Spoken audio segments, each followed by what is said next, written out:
Camino Real, or the Royal Road, was the gateway for Spanish and Mexican colonists into New Mexico and the New World over 20 years before the Mayflower set sail. Now you can take a virtual tour back through time on the trail at El Camino Real Historic Trail Site, just south of Socorro on I-25.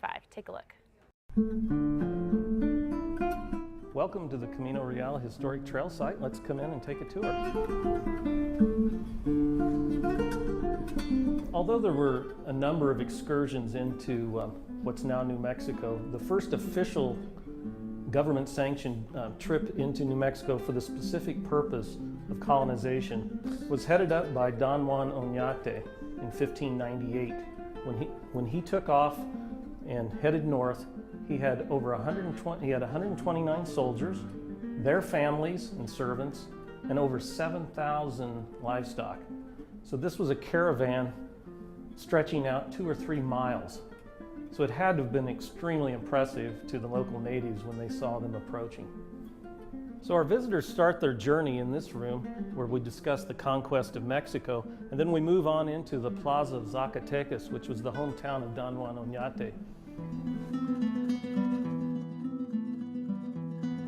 And next our visitors enter into the Plaza of Zacatecas, Mexico, where Don Juan Oñate was born and where his family created their wealth through silver mining. And it was from here, with 129 soldiers, their family, servants, and about 7,000 livestock, that they began their journey north into the unknown.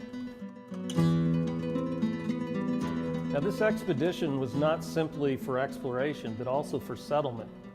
So all of these people had to bring with them all their household goods, tools that they would need along the way to repair their wagons, and livestock not only to eat along the way, but also to establish their farms once they reached what's now New Mexico.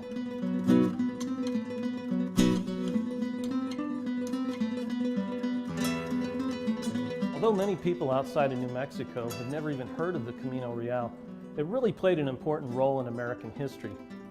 For the people living in what's now New Mexico, it was a lifeline, bringing all the items that they needed to live the life they were accustomed. Spices, metal objects, fabrics, even things as exotic as dried shrimp.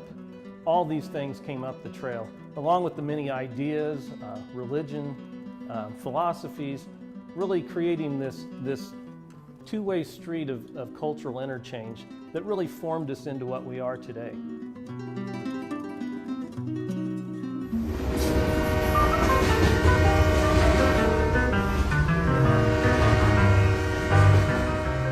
With the arrival of trains in the early 1880s, the dominance of the Camino Real really ended.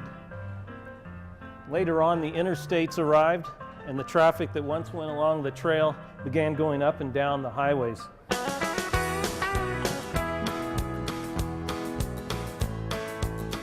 Although the arrival of the railroad spelled the official end of the Camino Real, it still in many ways lives today.